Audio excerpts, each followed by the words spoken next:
ఆ కుర్చీని మడతబెట్టి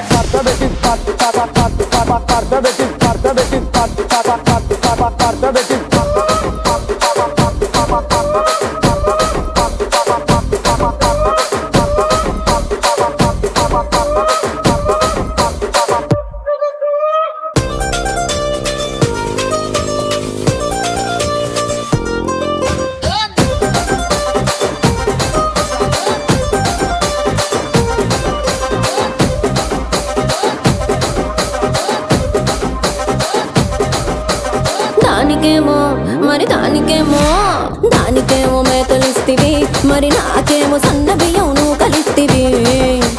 మేకలేమో వందలుగా మందలుగా పెరిగిపాయ, నాకిచ్చిన నూకలేమో ఒక్క పూట కరిగిపాయ. ఆడపచ్చరాళ్ళ తూకాలిస్తివి, మరి నాకేమో